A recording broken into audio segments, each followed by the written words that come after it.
the biggest mistake is confusing activity with strategy. And that's a big mistake that people make. You can be very busy, but there's no strategy. So a lot of business owners are busy marketing, selling, networking, but they haven't intentionally designed how the business should work at the next level. And that's a problem. 26 will reward business that are structured. I keep saying word structured, term-led, positioned clearly. Because if you're still an hustler, hustle alone would not carry your business forward. That's the honest truth. The question is, why do so many businesses get stuck between 10K and 10K per month? I'm going to answer that. All right. That range for me, it exposes straight up that they have a weak system. Because also being an hustler also can get you there, but it will definitely not get you past it if you don't have a system. Because replicating it will be a problem. Breaking through require better pricing. No, you have to have a clearer offer and operational structure. Simple as ABC. Not more effort, but just operational structure. Yeah, I think it's always hard to sometimes breaking into 10,000 a month is hard because it's like a new level.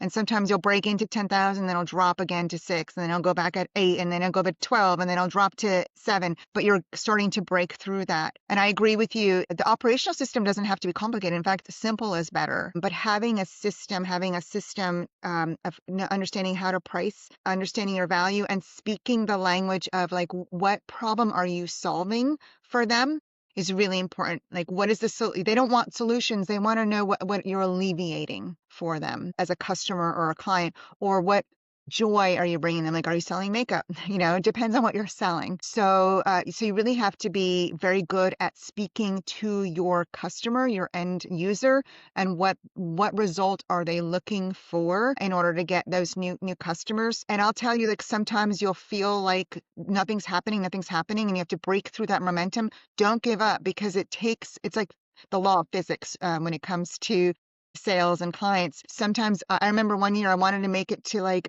300,000 or something like that, and I just fell short in December, and then February exploded for me. So just keep moving forward, even if it feels like it's not working right away. I'll add a little bit to that. So with an existing client, same problem, stuck at 10,000.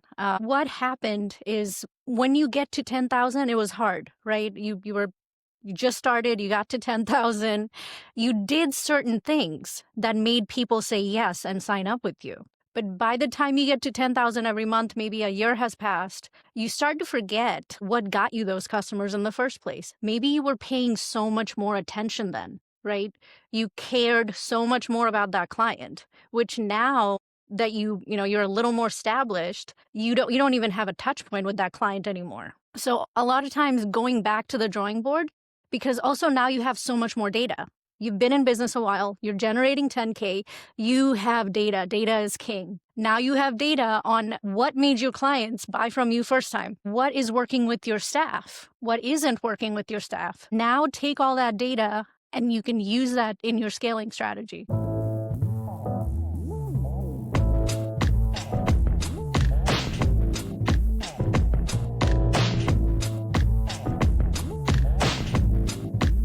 All right, everyone. And would I say good evening anywhere you are? Thank you for joining today's webinar. It's a great thing that we have great minds here. And first of all, my name is Jay Adewole, and I'm the founder of the Winner Circle and managing partner at Point of View Consulting. I have two other great guests on speakers today. And for you guys that are watching, can see the presentation on your screen, depending on where you're watching from. First of all, just like I said, I've introduced myself. I'm Jay Adewole, and I'll break down the 2026 business landscape and show you how to position your brand, which is why I'm here today. So now, the question you're going to ask is, how do I build and scale my business in 2026? And that's why we're here. So for today, the session is strictly for business owners, consultants, operators who know they are capable of more, that did 2025 with a lot of stress and a lot of strategies, and it didn't come true. Now they are looking at 2026 and they're asking the question that, I want growth. And I know most of the guests today, I mean the attendees for this webinar, they understand that growth without structure would eventually turn into stress. We all know that.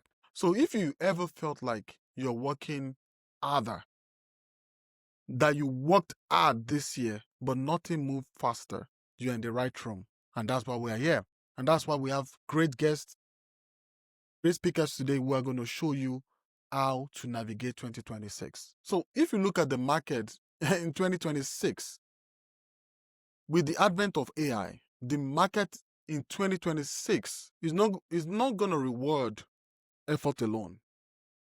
It's going to reward clarity, it's going to reward systems, and it's going to reward leadership. And business without structure would definitely feel pressure. And any business with systems, of which is the point of putting your business together, any business with systems will create leverage over those without. So here's how today is going to flow. I'm going to set the strategic foundation and what's changing and what actually drives scale. Then I'm also going to introduce the speakers today. Natalia, our great speaker, focus on financial clarity and scaling with confidence. And Azgari Lipshy, our great speaker, also will focus on business models, systems, and execution. Then I'll close by pulling everything together, and then we'll open up for audience questions. So if you are in the audience, if you have any questions, just put it in the chat box for the audience. Just put it on all the platforms, wherever you are, YouTube, Instagram, or wherever it is. Just put it in. Then we're going to grab it from there, and they're going to answer that. So you don't have to worry. All your questions will be answered. But we have limited. We can't answer more than 20 questions if there is more than that. So we're just going to select ones, and also what I want you to also do is address those questions. Put the name of the who you want to address the questions to. Then we can answer as best as we can. All right. So let's start. One of the biggest misconceptions I personally have seen in this 2025 is the idea that if I just get more clients, everything will work out itself. That's what a lot of misconceptions that we have. That okay, if I just need more clients, let me just get more clients, everything will work. Or I will fix system later once I'm making money or start making more money. You need to fix your systems from the foundation. And what I've seen this year working with clients, the most dangerous myth I've seen is the word working harder will eventually get me there. We've seen a lot of people that have worked so hard, but they never get nowhere. They work so hard morning and night, but because they don't have systems and they lack structure. So the truth is, growth without structure doesn't create freedom. It creates pressure. And pressure is what causes burnout, poor decisions, and stalled businesses, where you just get to the point and you say, you know what, I'm no longer running this thing anymore. So most businesses don't actually have a growth problem. Just like I said, they have a structure problem. They have unclear positioning, inconsistent delivery, fragmented systems, and founders who are doing too much themselves. They're just doing so much without no structure. So when those things are in place, growth feels heavy. When there's no structure in place, those small wins will even feel exhausting. And that's what we don't want. So now, let's talk about the 2026 business shift. One thing I want you all to know as entrepreneurs, business owners, aspiring business owners, whatever the status you are now, situation you are, as we head into 2026, I want you to understand that something important is happening in the market. The market will not reward effort. I've already said it earlier. It's going to reward design, businesses that are system-led, not personality-led, process-driven, not reactive, and businesses that are clear on pricing, delivery, and leadership. And I want you to take that to the bank. Those are the businesses that will scale. And this shift isn't coming. It's already here. Because at the advent of AI, everything has changed. So now I'm going to talk about the core framework. I call them the 3 pillars of a scalable business organization. Every scalable business rests on 3 pillars. I'm not saying, to me, 3 pillars, not 10, not 20, just 3. Clarity, which has vision, positioning, and pricing. We have systems and we have leadership. If any of this is missing, growth slows or even breaks. So let's talk about clarity. That is where everything starts. Clarity means you know who you serve, what problem you solve, how you solve it, and why you are different. Without clarity, marketing feels scattered, sales feels forced, pricing feels uncomfortable. One guarantee I can give you is, with clarity, everything aligns.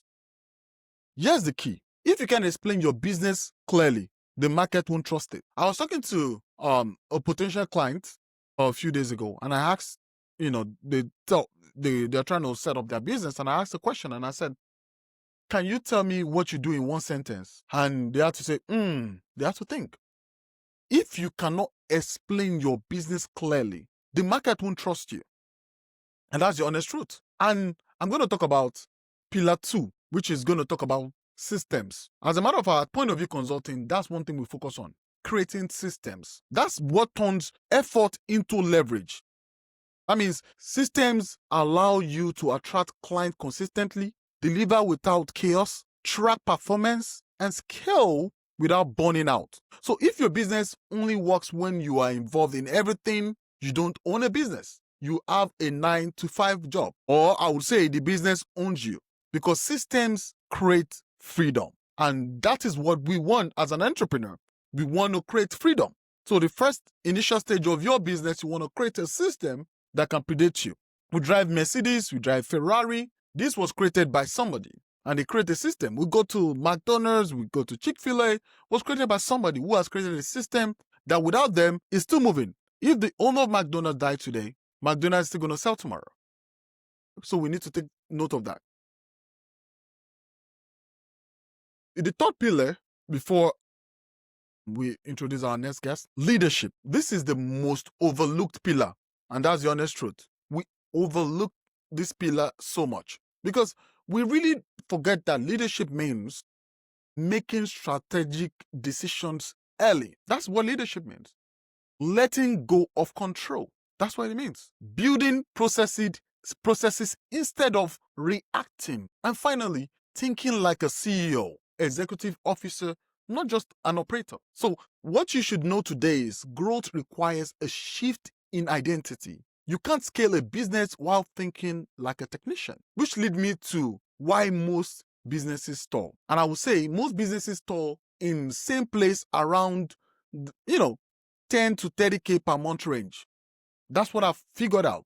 It's a pattern I notice in businesses, and I'm wondering why. And it's because also still works at that level, but also doesn't scale. There's a difference between running a business and hustling. At that point, pricing weaknesses are exposed. So the higher you go to that point, system starts to break, and the founder becomes the bottleneck. And I will just tell you that breaking through that plateau requires redesign. Not more effort. It requires you to redesign your structure. So now, the thing is, I can guarantee you the businesses that will win in 2026, they're going to do few things differently. They will definitely design for scale early. They will invest in systems before chaos. They would even build with the future in mind. And they will understand what structure does, not shortcuts. What structure does. And they will not wait for things to break before they put structure in place. And they will lead intentionally. And that is the foundation for today. So with everything I've shared today set the foundation. But strategy alone isn't enough. And that's why you're about to hear from leaders who work daily with financial clarity and operational execution. Because I want you guys to feel and see how this plays out in the real world. So everything you will hear from our guests today, our speakers today also, builds on this foundation. Strategy sets direction. Finance and operation make it real. So I'm going to be introducing our next speaker. Natalia Zacharin. I'm sure I pronounced it well. So, yes, if you look at her, she's going to bring clarity to this conversation. She understands scale from the numbers up.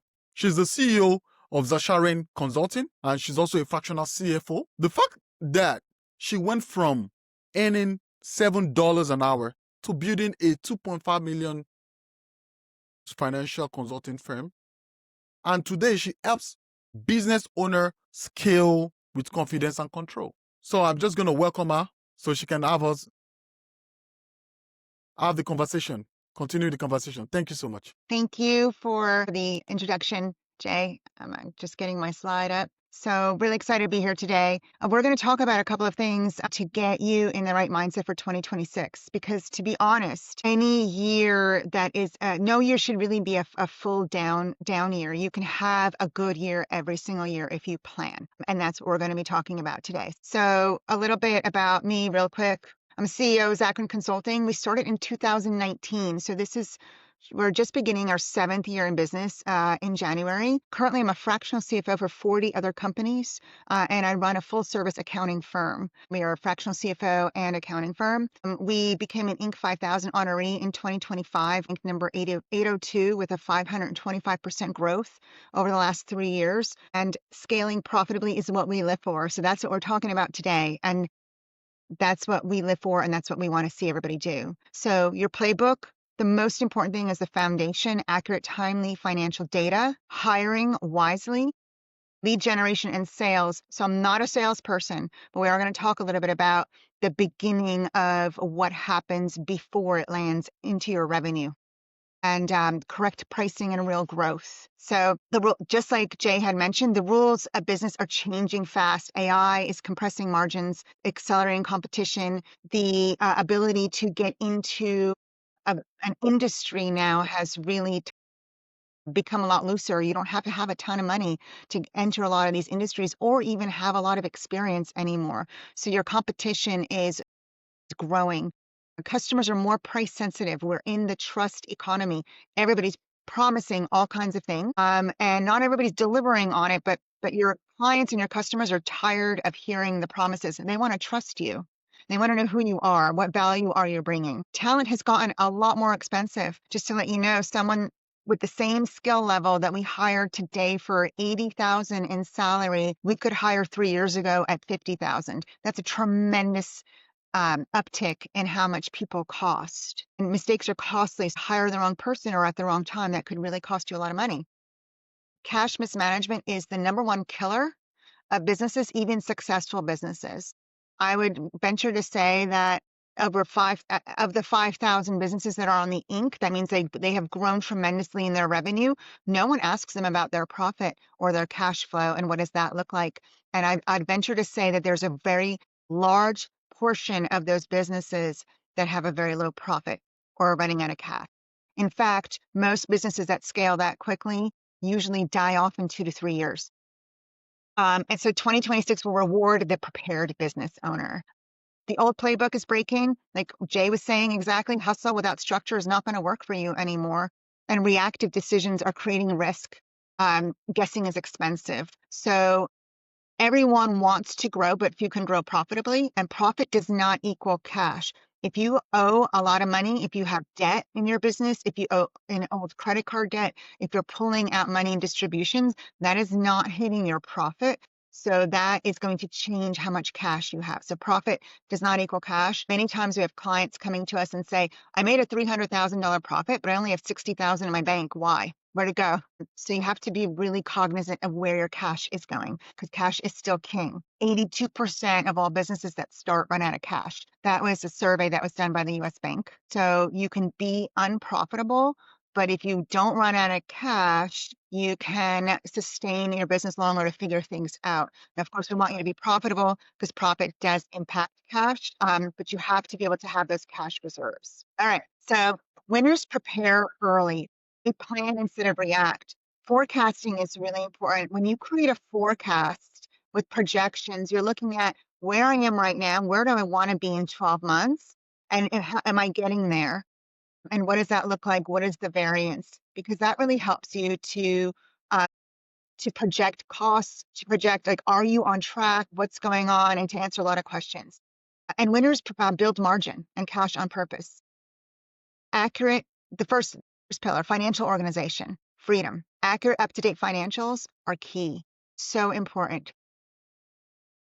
I know this sounds very foundational, and most people are probably like, oh, well, that doesn't make any sense to, like, why is that so important? We onboard approximately 10 new clients a month, and I would say 8 out of 10 don't have accurate, up-to-date financials. That's how deeply disturbing this is, because you can't make any decisions if you have no idea what's happening. So you have to get your bookkeeping in order. Hire someone. That's going to be one of your best hires, is to hire someone that's really good at it. Having good financials will answer all of your questions.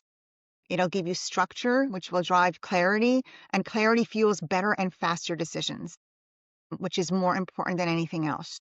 You can't afford to wait. You need numbers now that you can trust. If your accountant that you're working with is telling you, yeah, they're up to date, I've got your numbers through September, we're in December. They should have numbers through the end of November for you right now and working on December. And if you're working with someone who's looking forward and looking at forecasts, right now we're looking at not just what happened in November in the history of your business, but what is happening right this second, right now in December, and what we're planning to happen in the next 12 months.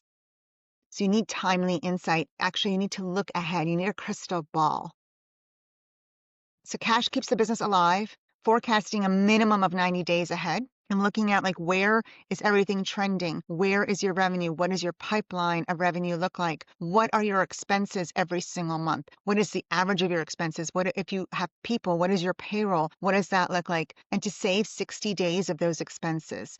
That might sound hard. A lot of businesses aren't able to do that, but that is the key, to do it slowly. Just put in, I don't know, $500 a month, $100, $10 a week, whatever you can do, put that into an additional checking or savings account in your business, leave it in there and let it grow, because you're going to need that cash if you have a downturn.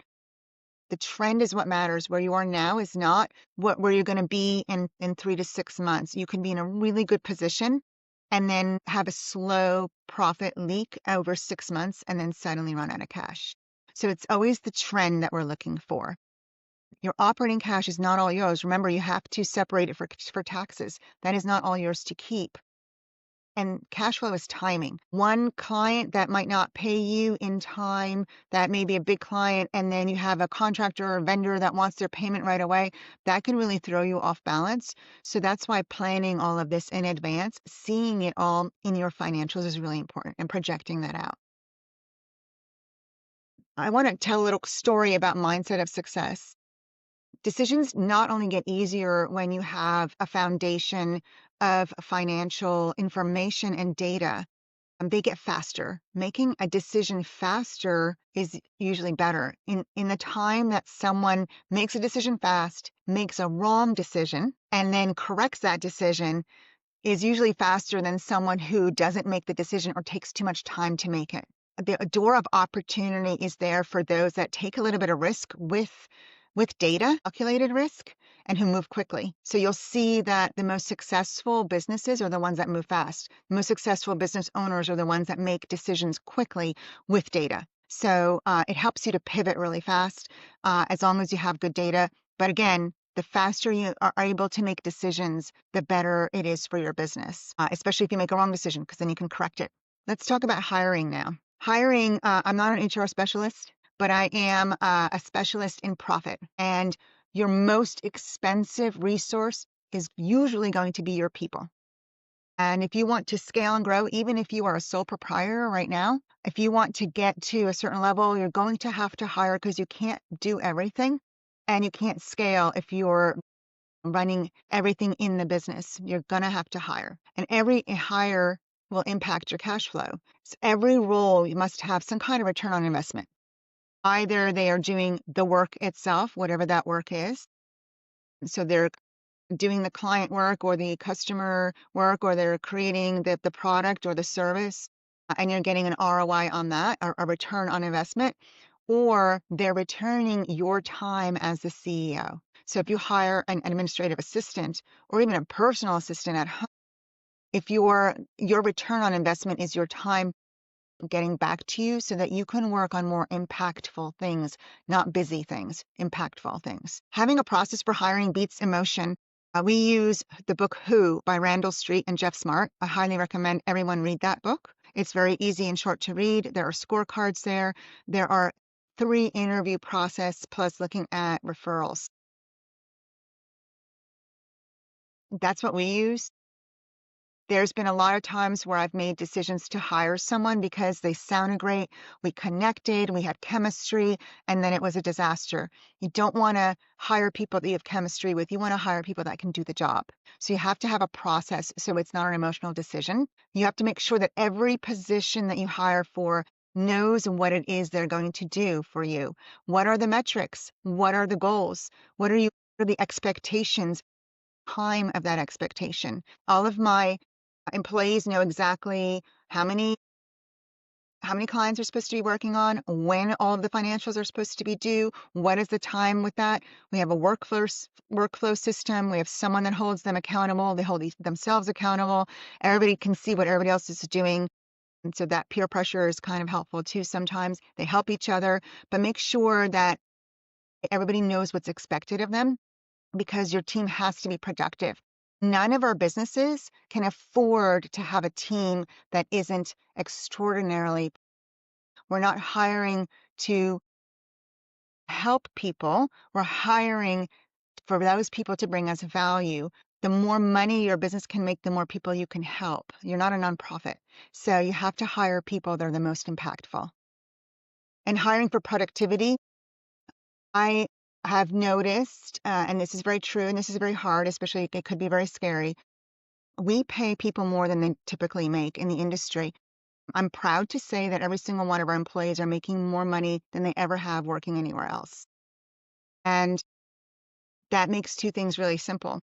The simple thing is if they're not excellent and they don't work out, I don't feel bad terminating them because we tried everything that we possibly could. So it doesn't always work out. You can't test for work ethic or character. They just have to start with you, and you can see, are they a good fit and aligned with your company? But I've noticed that sometimes the people that are more expensive, that they are more productive and more efficient, that they actually don't waste money and they actually bring us more profit because they're doing the work even faster, better, and more impactfully.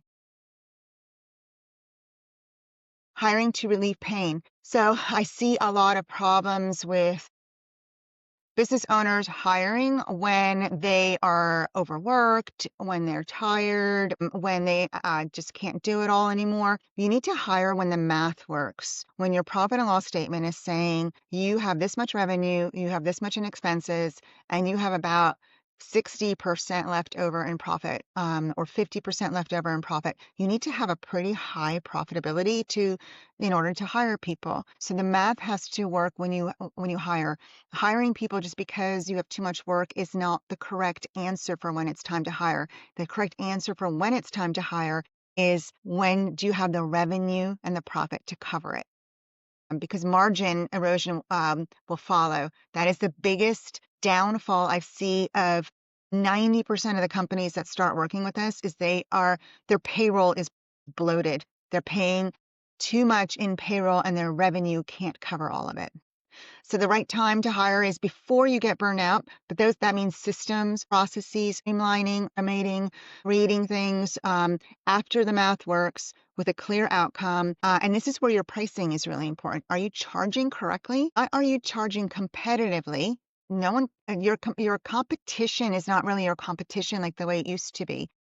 You need to charge what you need to charge for your values, what your business requires, what you have to do to hire the right people and the best people. So your competition might be charging very, very differently, and that's okay because you're going to be different. And you need to really create your value out there and charge for your value, not where your competition is. Honest, for us, for instance, anyone with a computer can say they're an accountant, and they do all over the United States and in the world. So that's who our competition is, everyone. And it doesn't matter. We've still been able to build a multi-million-dollar firm in a very short period of time We're not going to be a great fit for everyone, but we're a great fit for hundreds of clients. And that's who is finding us, and that's who we want, is that great fit. And we don't worry about what our competition is doing. I worry about what my competition is doing in the sense of, are we better? Are we bringing more value? Is the customer service better? Is the product and the service that we're creating, is that better? That's more important. Make sure that you design the roles with clear expectations, measured performance, align everything with your core values. Make sure you do have core values and a mission statement, and you live and die by those core values and mission statement and vision statement. Those are really important. A good book on how to get those put together is called Teamwork by Natalie Dawson. Makes it really easy. Have financial guardrails. Understand your payroll to revenue ratio so that you know how much money you have left over for all of the other operations, reinvesting back in the business, profit, taxes, and everything that you need. And remember, the A-type employee may cost more, but will save your profit. So the next pillar for us is growth. It requires leads. A pipeline of leads is really important. No leads means no leverage. So a business demands stability, and it demands constant fuel. And sales can fix a lot of things, but you can't fix things without leads. You need to have the leads to have the sales first. Again, I'm not a marketing specialist, but the most important thing as the business owner is that you need to drive revenue. That as the business owner, you're driving culture and you're driving revenue. So you have to track lead sources, know your metrics, especially if you hire a marketing agency, an ad agency, or anybody. They should be giving you all of these metrics: cost per lead, client acquisition cost, booked rate, show rate, close rate, lifetime value, churn. You actually need to know all of these numbers to see, are you getting a return? And how are those numbers trending? Are they going up? Are they going down? They'll go up and down over the months, but the overall trend over a 3 or 4 month period is really important. And invest intentionally. Make sure that your marketing, that your advertising, your sales, that everything that you're getting a return on your investment, that it's actually working for you. And remember, predictable sales create confidence. If you know that you can grow a certain amount every month or every quarter, now you know how many people to hire. You know what your profit and your cash is going to look like. You can stabilize your business, and a predictable business is also a business that's more valuable if you ever want to sell it later on. Pricing is not pricing as a strategy. It's not a reaction. It's not based on competitors. It's based on your business and on the value that you bring. Look at your profit, look at your pricing, and make sure that you're pricing correctly. It's very, very important to price things correctly. Don't be afraid to price higher than your competition, price for value, and keep bringing more value. Underpricing is expensive. You can't afford to hire the right people when you're underpriced. Your teams become overworked. You get the wrong hires because you can't afford the right people, and you're under constant pressure. So if you feel like you're working way too much and you can't afford to hire someone, you're probably underpricing. Margins fund growth. Profit and cash allows you to reinvest in your business. So you can have better hire, better systems, more cash, marketing and advertising. We added in 2024, we hit 1 million in sales. No, in 2023, we hit 1 million in sales for the first time. So we hit our first 7 figures in 2023. And I added benefits. We pay 100% benefits to our employee for their medical, dental, and vision, and 401k plus matching. And we add PTO and company computers. So the profit has allowed us to create a much better company, a much better culture. We're constantly reinvesting, constantly be reinvesting in your business. Better, more marketing, better people, better benefits. You want to attract the most amazing people, and then profit for you, the owner. This is why you're doing it. And the more money you make, the better things you can do for the world. So making money is not a bad thing. That's how you can help the world. So don't forget, 2026 is the year of accurate, timely financial data, hiring wisely, lead generation and sales. Make sure you're closing those deals, and correct pricing. And all of that will equal real growth. So thank you. You can follow us on Instagram, LinkedIn, and on Zacharin Consulting, and I really appreciate it. And that's it. All right. Thank you so much. That was powerful. And I'm sure a lot of listeners really enjoyed the conversation and what you shared, So I'm sure everyone listening to this webinar knows that financial part of your business is very important. And if you don't take it serious, you are not in business. No matter how best you structure your business, without financial clarity, your business will fail. And it's just a statement. So now we have another great person, great speaker. Let me share my screen real quick. Okay. So in continuation, you have our great speaker, Azgari Lipshy. She's the founder of Azgari LLC and a service business strategist who help entrepreneurs launch and scale service businesses in 90 to 120 days using a done with you model. That means she will stay with you from day one to 90 or 120 days. So she's going to give us clarity on execution, getting things done in the business world for 2026.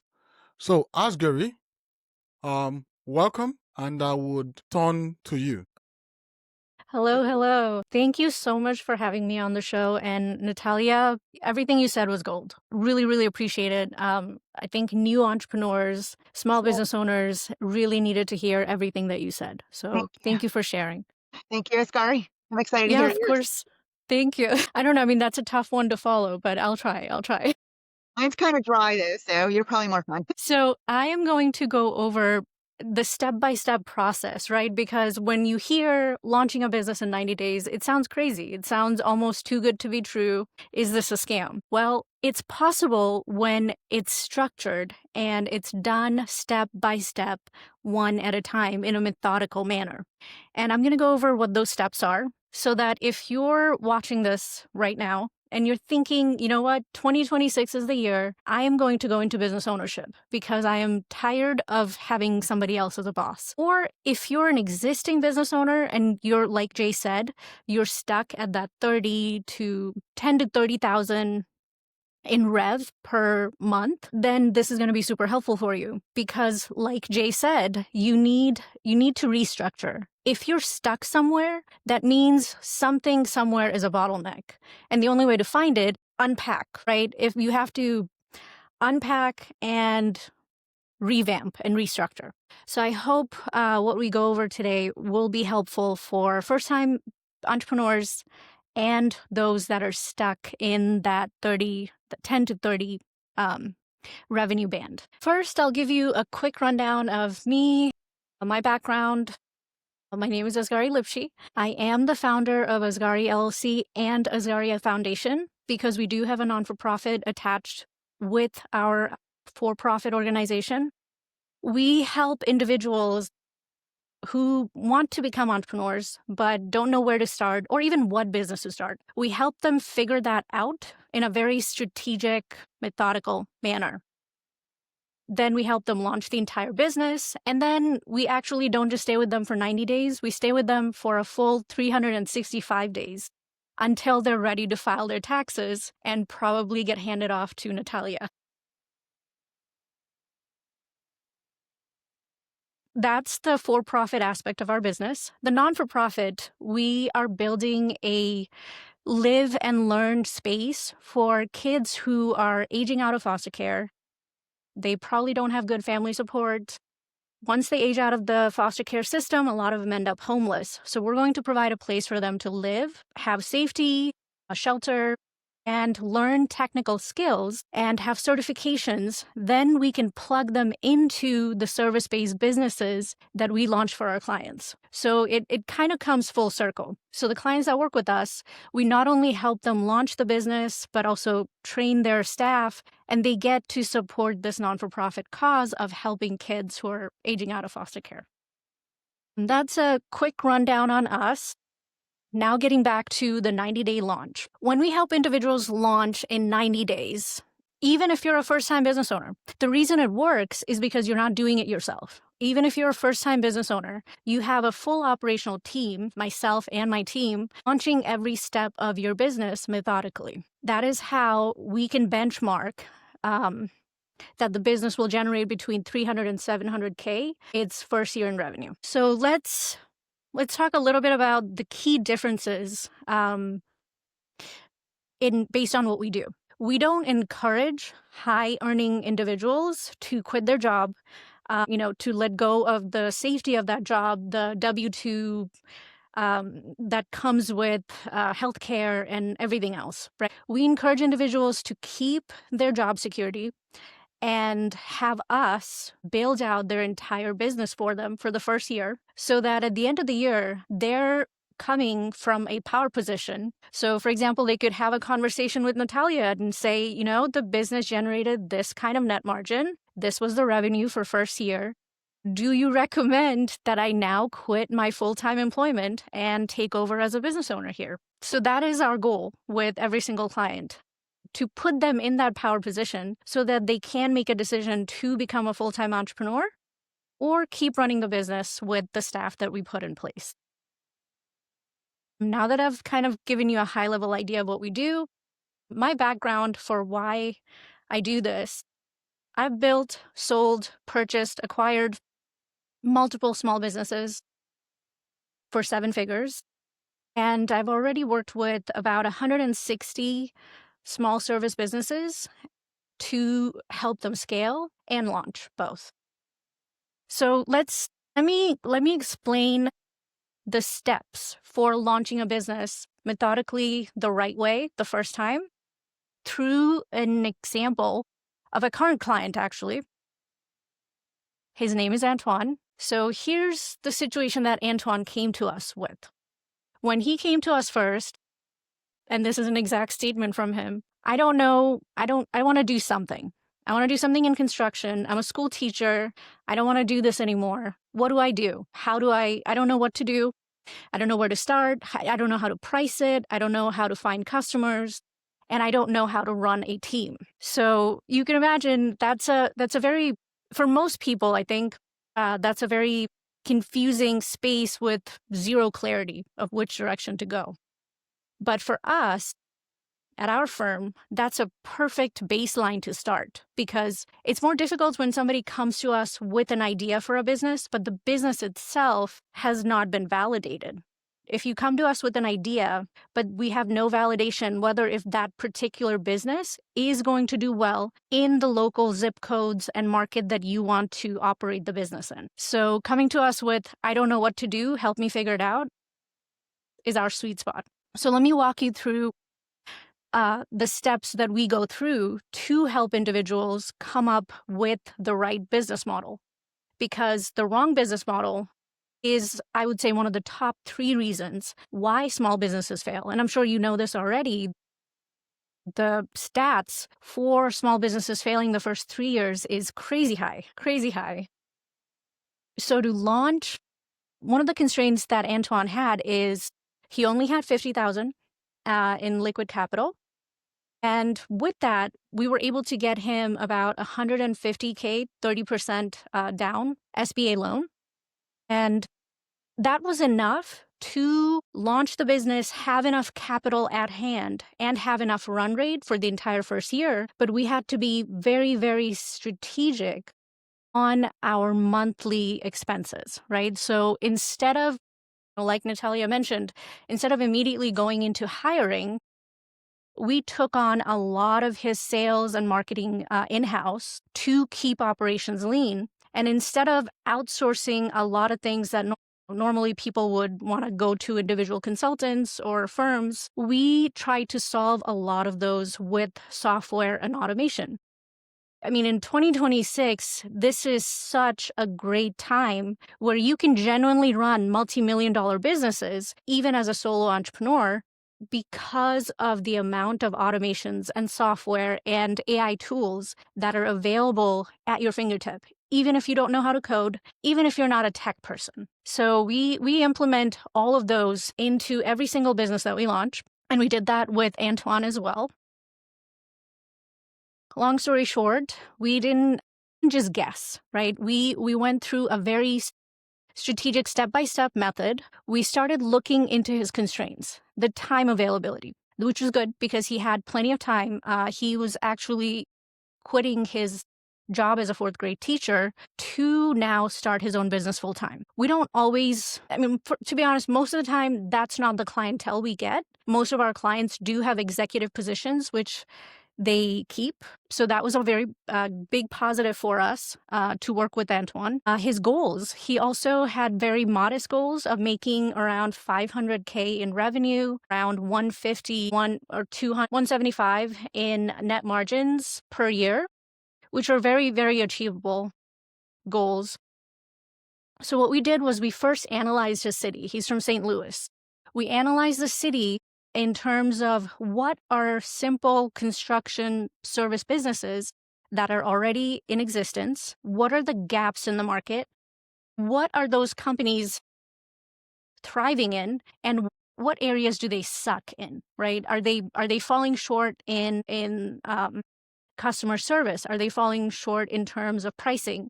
We analyze the market to narrow down around 6 business models, which would be good performers in that city. Then we narrow it down further with what are his natural skill sets and things that he likes to do, right? Or he's good at, or even has some sort of trade skills towards. He comes from a family, his father has been in construction for 40 years.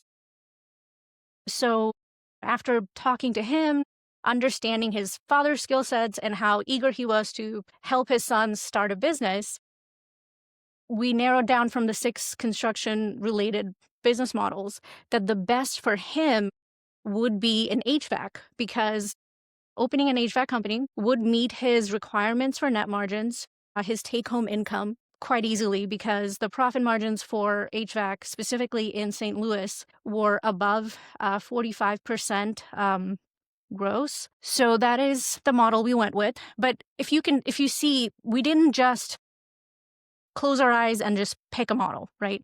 It was very strategically done through a very systematic process.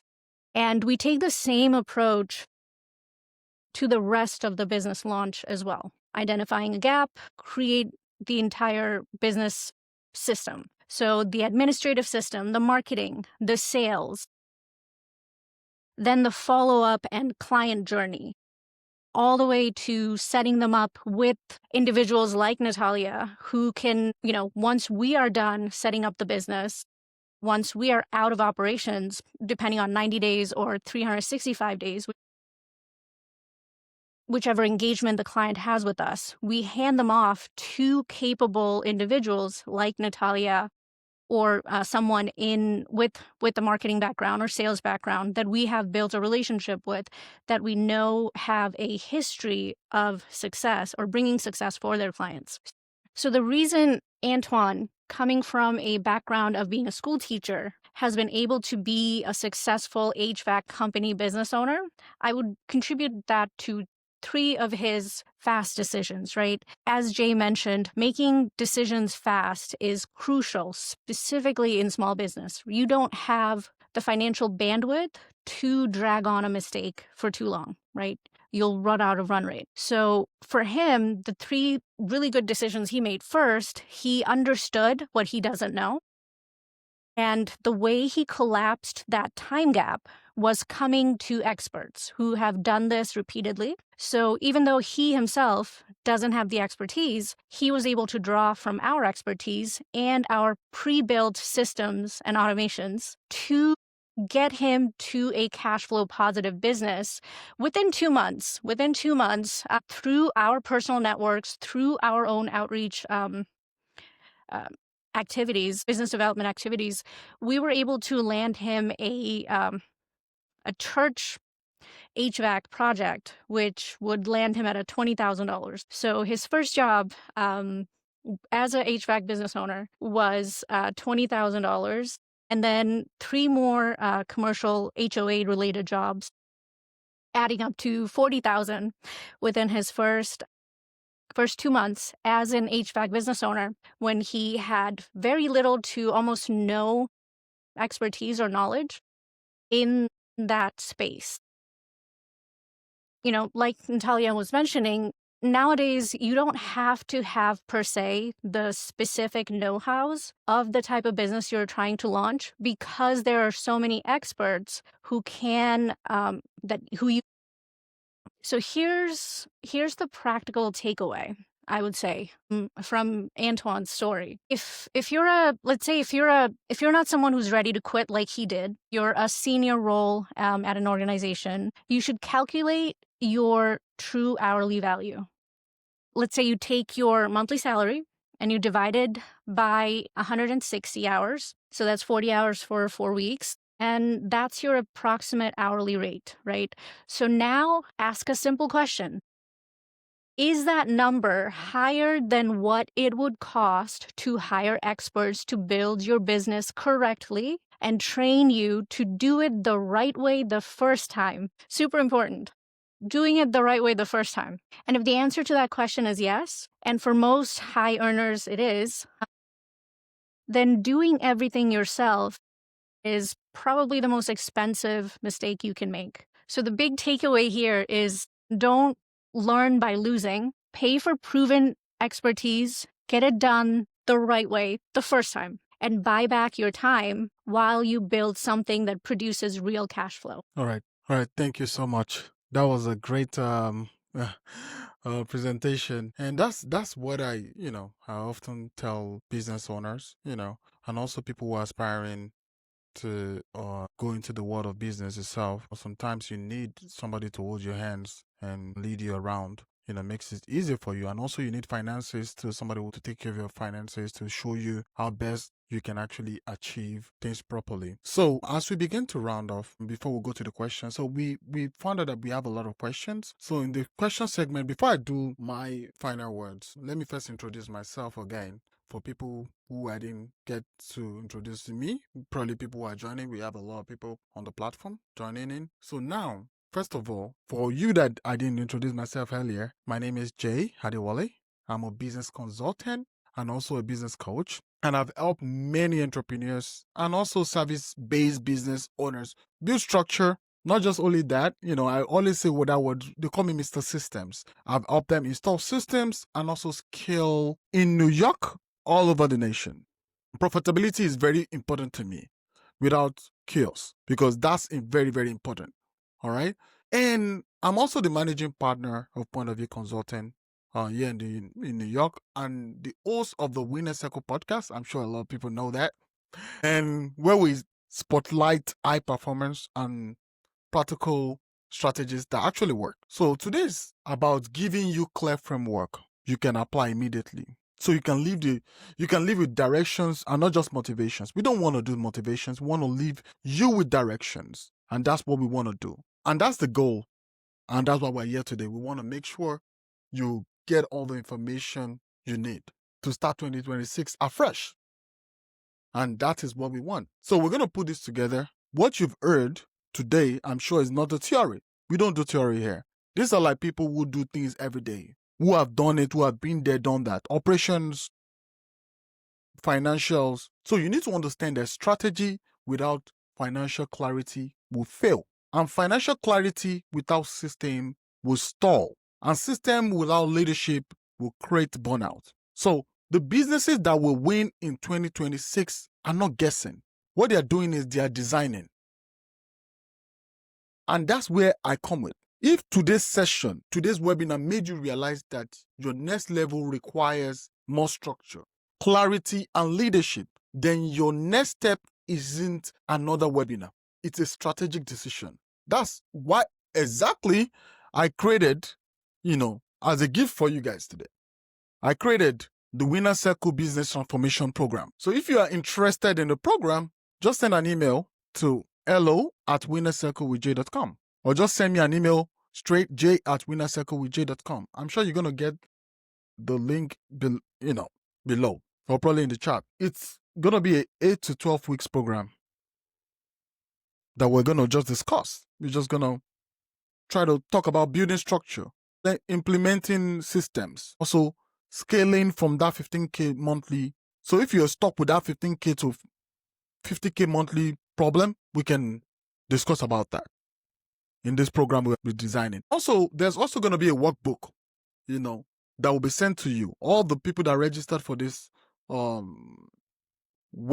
So if you don't register, probably you're seeing it on Instagram Live right now, or YouTube Live, or Facebook Live, or wherever you're seeing it live.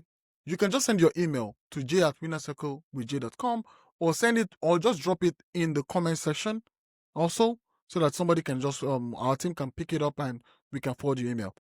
So thank you so much. I want to say I hope to see you by this time next year, making millions of dollars and creating lasting impact for people. So let's quickly, for the wanting of time, we have questions lined up. So, but we're just going to do it this way, right? Those questions, what we're going to do for these questions, we're just going to answer it with just one short word as the question comes in, so that we can save time. So finally, if you ask me who the program is for, business owner ready to scale, consultant and service provider, leaders tired of chaos. Not for hobbies, not for people looking for shortcuts. We're not doing shortcuts. So we're going to do the 8 to 9 weeks starter. So just send me an email and we can get started. So for everyone that has dropped the questions, so my team are forwarding it to me as much as possible. So the question they forwarded, first one is, what's the biggest mistake you see business owners make as they prepare for 2026? What's the biggest mistake we see? So for me, okay, it was routed to me. So I believe this is also a financial blind spot to it. So after I answer it, I think I'll let Natalia just second it. Then we'll move to the next level. So for me, the biggest mistake is confusing activity with strategy. And that's a big mistake that people make. You can be very busy, but there's no strategy. So a lot of business owners are busy marketing, selling, networking, but they haven't intentionally designed how the business should work at the next level. And that's a problem. For me, 2026 will reward business that are structured. I keep saying word structured, term-led, positioned clearly. Because if you're still an hustler, hustle alone would not carry your business forward. And that's the honest truth. So I'll let Natalia just talk about the financial blind spot of it. I think that the biggest mistake that you can make in 2026 is not hiring the right financial person. A good bookkeeper is really, really important. Good bookkeepers aren't cheap. So your $10 an hour bookkeeper or your mom is probably not going to cut it. I see that. Trust me. Or doing it yourself. The problem with doing your own bookkeeping, it's not data entry. And not only do you have to understand accounting and accounting principles, but you also have to understand how the software reacts, because it's quirky and it's different. A lot of accountants don't even understand that. So don't do your own bookkeeping. I always tell people, like, I know how to clean my own house. It just doesn't make sense for me to do it. As a business owner, it also doesn't make sense for you as a business owner to do your own bookkeeping unless you're an accounting firm. So hire the right person. That's an outsourced contractor. That's going to be one of your best hires. Hire the right person. Very, very important. So yes. The second question that came in, and I believe it was straight up to Azgari. So he said, at what point should a business stop focusing on growth and start focusing on systems? So before you answer that, let me just quickly put a point on that. I believe, because I understand system, the moment growth starts to feel stressful, instead of it being sustainable, then that's a problem. So if more clients, getting more clients means more chaos, more exhaustion, even more confusion, that means you need to create a system, because systems are built after growth. But that's why I said systems is very important. So I'll let you go. I'm going to have to, I guess, yes, I agree with you. But at the same time, I would say you don't move into the house before it's built, right? As important as customers are, you want to have systems and processes built before you start going after sales. You might start prospecting ahead of time, right, to start building out your pipeline, but you want to have strategic systems and processes in place as you're building the company, so that you're not, you're not backing into it later. Yeah, Does that make sense?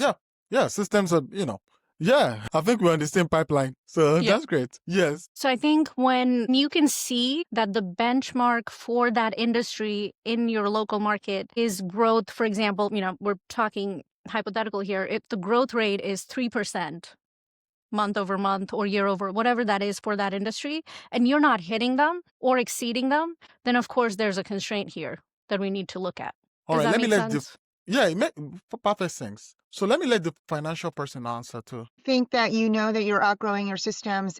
First of all, if You can't get the work done without a lot of chaos. Or your team feels like there's a lot of chaos. So if you have a team, some people here might not have a team yet. I can always tell because we've grown 500% over 3 years. That can be extremely chaotic. The problem is that if we don't have a good workflow, a good system, the right people, the right engagements, the right pricing, if we're not, if there's no scope, like we have to make sure there's no scope creep, right? So everybody thinks that everything is included and it's not. So to be very careful. Everybody has to, the whole team has to understand the engagement. Otherwise, they start feeling burned out too, even before the owner does. So the owner has to have their pulse on the entire company, not just on themselves. And I think as business owners, we technically have a lot more patience and a lot more resilience towards chaos, but our team does not. And we have to really be aware of that. All right. So for me, I believe the biggest signal is just straight to the point. If you step away from your business and things start slowing down, that's not a workload problem. That's a structure problem. And you need to take note of that. So let's go to the next level, the next one. It's a good one. Question. Yeah. It's true. Can't leave your business. It's not a business. Yourself. Right.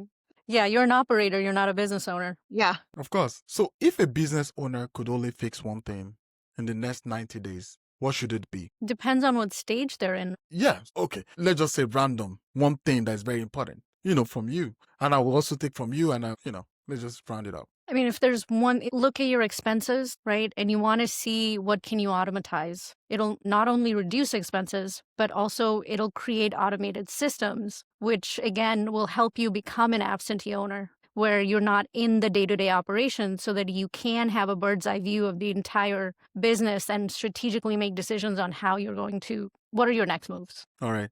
For Natalia? That's a good one. Streamlining and automating is really important. I would also say, well, cash is really important, but honestly, doing what is most impactful. I find a lot of people do stuff that they enjoy. Like I have one client that was hand signing all of her invoices. And like your client doesn't care. Stop doing that. So do what's most impactful, not what keeps you busy. Or sometimes you can't even do things that make you necessarily happy. It's not worth the time.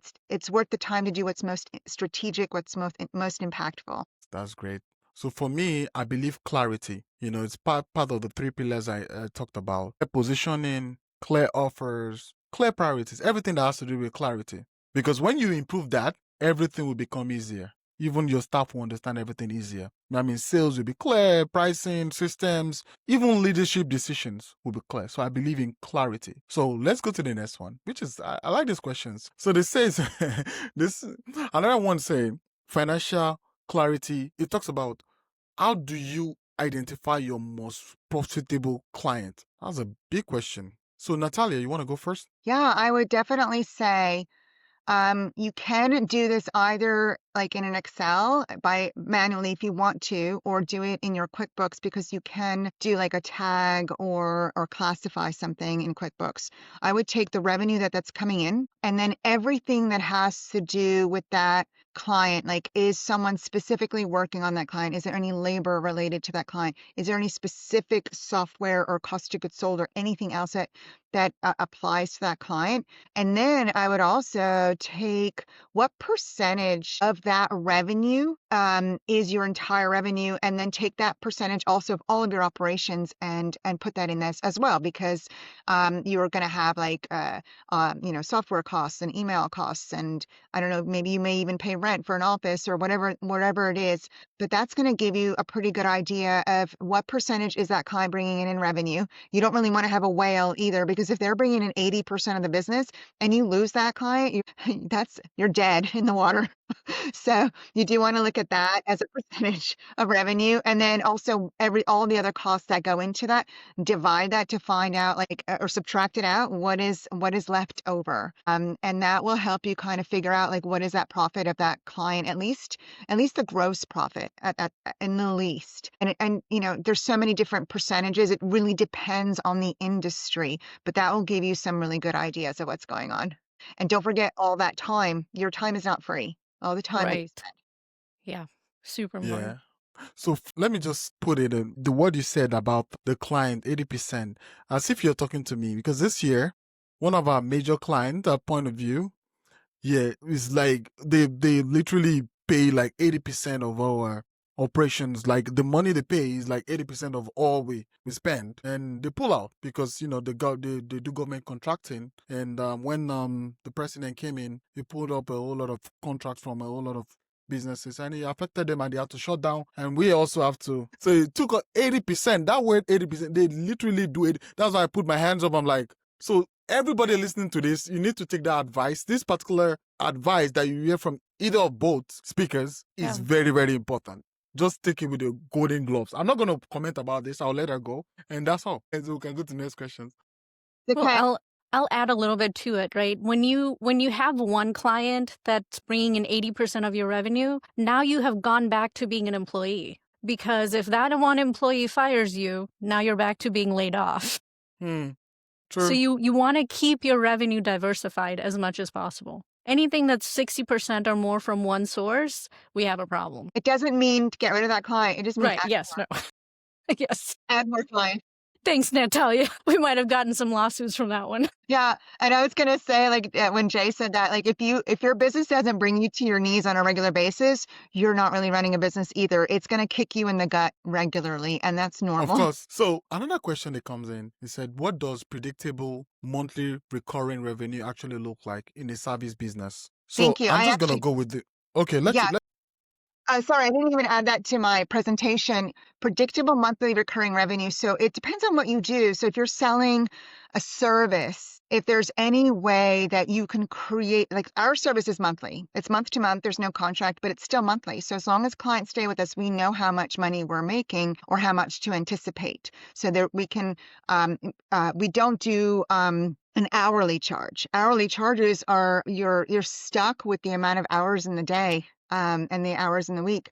So we do a flat rate. The flat rate means that we have to be good at what we do because we have to be profitable and we have to really do a good job and do it quickly and productively. The flat rate pricing that's recurring really helps. I even have an architect who went from, these are just projects. Some industries like real estate is really hard. If you're a real estate agent, it's very hard because you're going to have like really big swings in revenue. If you are an architect, a lot of times they go by project. But what my client is doing now is if they have a project for, let's say, $80,000, instead of charging $40,000 like every 6 months or whatever it was that they were doing, they're now cutting that $80,000 into however long they think that project's going to last, into 12 months. That helps their recurring revenue to also build. Anything that you can do that has a monthly recurring revenue is actually even more sellable. Like if you have a subscription type business, it is a lot more of a sellable type business. So you can create a valuable asset that you might be able to sell later on down the road. I hope that answers the question. MRR. Well, your MRR, right? Your monthly recurring revenue, your CAC, your cost of customer acquisition, your LTV, lifetime cost of acquiring a customer.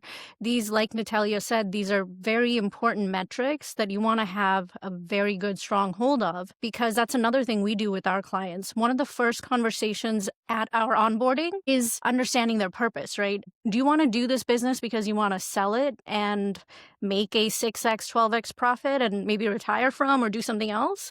Or do you want to leave this to your grandkids? Like, what is your intention here? But either way, in both intent, having a good stronghold on those KPIs is good. What's going to help you have clarity, is what's going to help you have, metrics to look at to make the decisions for, how are you going to move forward? Yeah, I always tell people that having a monthly recurring revenue is like if that can cover your operating expenses every month, everything, every project revenue or new client or anything above that is just icing on the cake. This is great. Yeah. Yep. So how do you package and price services without undercharging? A lot of people always ask that question. Even when I coach people, they think about how do I charge without undercharging or overcharging? Because for me, I feel undercharging itself, I usually say this, it comes from unclear positioning. Because when your offer is clearly defined and outcomes are specific, this is what I'm going to do. Pricing is easier. I'm more confident to talk about. So that's just my own take on that. Meaning authority drives pricing, not the amount of hours you worked. So pricing, I would say, has to do with value, right? For example, I'll go back to Antoine. When we created his pricing strategy for his HVAC business, we didn't go by it's only taking you 2 hours to replace this entire system, because that would be what? $150. But no, it's $4,800 because at the end of the day, if you don't have an AC and you're in St. Louis in the heat, so you pay for value that you're getting. Does that make sense? And at the same time, you're also want to make sure you're staying competitive with the market, especially in service businesses, right? Unless you're positioning and branding yourself as a higher, you can't actually, you can't break above the market industry pricing because then you won't win any jobs. I'm speaking specifically for service. I'm sure other industries, the brand positioning and pricing according to brand position is much more important.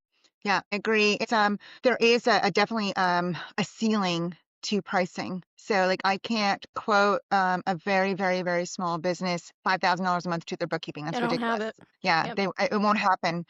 But I know what happened to me in the beginning. When I started in 2020, I hit that wall where I'm so busy, I need to hire someone. And then I looked at my numbers. I was like, I can't afford to hire someone. So my pricing was wrong. So what I did was I increased my pricing to all new clients. And that's helpful. Again, lead generation is super important. Having a pipeline, new sales is really important because you can change your pricing. You really learn how to do sales. You don't have to be stuck with clients or customers that are angry or you don't like, because not everybody's going to be a good fit. And we don't want to be stuck with mean customers. And that happens, right? It's rare, but it does. You want to be picky and choosy with who you work with a little bit. And so if you get lead generation and sales really locked in, even if your pricing is a little bit higher than your competition, if you're good at sales, you can still do that. And everybody can get good at sales. There's so much information out there on how to become good at sales. And you should definitely take the time to learn that. But yeah, if you charge by how long it takes you to do something, like tell me this, do you think it's fair that I have 7 years of experience and I can do something in 30 minutes because I'm more experienced and someone else will take them 2 hours? It doesn't make sense for me to charge less because I have more experience. Of course. Mm-hmm. Exactly. Of course. Mm-hmm. Let's go. Power. Rapid fire. So there's this one question, when I was making presentation about the 10K and 30K per month being stuck. So the question is, why do so many businesses get stuck between 10K and 30K per month? So I'm going to answer that. All right.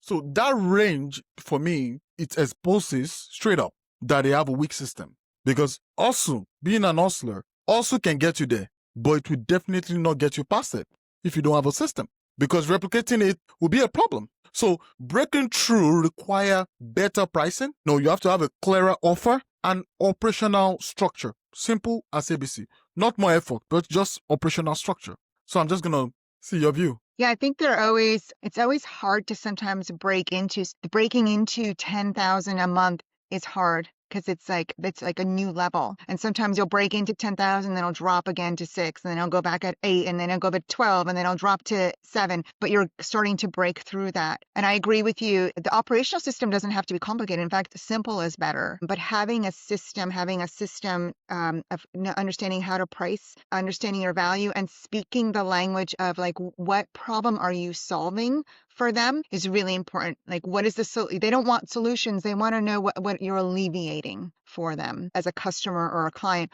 or what joy are you bringing them? Like, are you selling makeup? It depends on what you're selling. So you really have to be very good at speaking to your customer, your end user, and what result are they looking for in order to get those new customers. And I'll tell you, like, sometimes you'll feel like nothing's happening, and you have to break through that momentum. Don't give up, because it's like the law of physics when it comes to sales and clients. Sometimes I remember one year I wanted to make it to like 300,000 or something like that, and I just fell short in December, and then February exploded for me. So just keep moving forward, even if it feels like it's not working right away. I will add a little bit to that. So with an existing client, same problem, stuck at 10,000.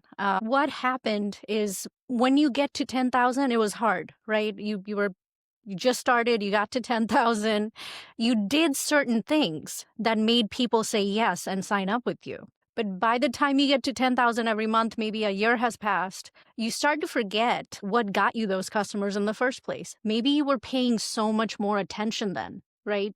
You cared so much more about that client, which now that you're a little more established, you don't even have a touch point with that client anymore. So a lot of times going back to the drawing board, because also now you have so much more data. You've been in business a while, you're generating 10K, you have data. Data is king. Now you have data on what made your clients buy from you first time, what is working with your staff, what isn't working with your staff. Now take all that data and you can use that in your scaling strategy. All right. Thank you so much. Yeah. So, another question that came in, it says, the person said, what should I do immediately after today's session as a business owner? So what should I do right? So I'm just going to quickly take the answer. I would say, if you're a business owner, the thing you need to do is take an honest look at your business. Look at where it is versus where you want it to be. You also need to identify gaps in those three pillars I talk about, which is clarity, systems, and leadership. And don't lie to yourself. I mean, don't ignore what's obvious. That's usually where growth is blocked. Review those things and you'll be fine. And also, remember the Winner Circle Business Transformation Program. You need that. You know, it's a 8 to 12 week program to help you scale, which you need to take note of that. All right. So I'll yield. Then we can take the last one, and the other ones we just make it short and we let it go. Sorry guys that we have to do this, but I'll take another one. Yeah. All right. Oh, you take the other. No, I'll take this. What to do first? Definitely get your financial systems and everything in order. Have a separate bank account for your business. Don't treat your business like, and mix it with business and personal. Don't do that. Treat your business as if it's a completely separate entity, as if you don't even own it. Pull money out as a distribution and spend from there personally. Put money in if you need more money, and spend from your business. So just really separate that out, because that'll give you a lot more clarity. And I'll say I'm a huge, huge believer in mentorship, masterminds, learning. You cannot stop learning. You have to normalize bigger numbers. I think we're gonna hit over 3 million this year. That is actually not that big of a number. Like, look at businesses that are 90 million, a billion, right? So you have to normalize these things also within your brain. They're not that hard. When I hit my first $100,000, I was like, woohoo, it's more money than I ever made in my entire life. But I was doing it all. It's like you can't hire anybody at $100,000, and that's okay, but that's not sustainable. It's just a little tiny bit more effort. Just keep pushing more, a little bit more, a little bit more. It's worth it. You can make multi-millions if you just push a little more, and you have all these other things in place. Masterminds, learning, and normalizing. I'll add one little thing. Most of the time, it's not a massive thing that you need to change and overhaul. It's that tiny micromillimeter. It's like golf, right? It's that micromillimeter adjustment, right? That'll do the trick most of the time. Mm-hmm.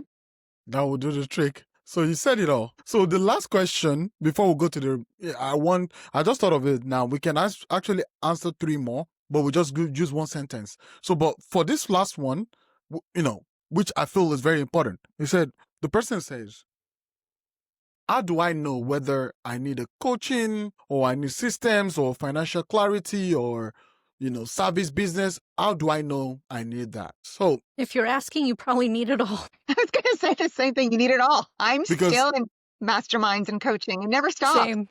Yeah. My own take on this word is most businesses don't just need one. They need alignment. Coaching guides your decision. Systems support your execution. Financial clarity shows that, shows everything about your business was actually working. Whether you hide the business or not, your finances will tell you can be making $100 million and your profit is maybe $10,000 after expenses and all that. So your financials will help you understand if you're really making money or not, which is very important. Yes. I feel like in the business world, the financial leaders, CPAs, everybody in the world of finances, like the main people, they decide how far you can go.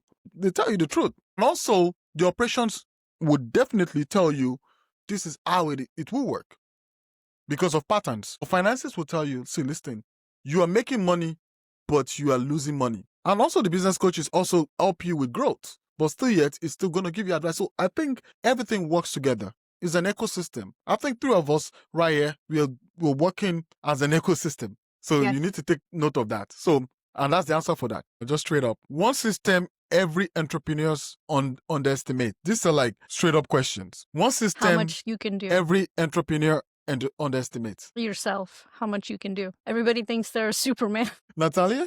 I think they underestimate their bandwidth, their mental bandwidth, and also their time, because it's not just your business, it's also your personal life. You have to shift things around in your personal life too. Maybe it doesn't make sense for you to go food shopping or clean your house. For me, one system that every entrepreneur, I feel like they underestimate is repeatable client acquisition and delivery system that can just acquire client for you and deliver. Just same circle. You're just making your money. I think that's what Amazon have. With thousands of people working behind it. Yeah.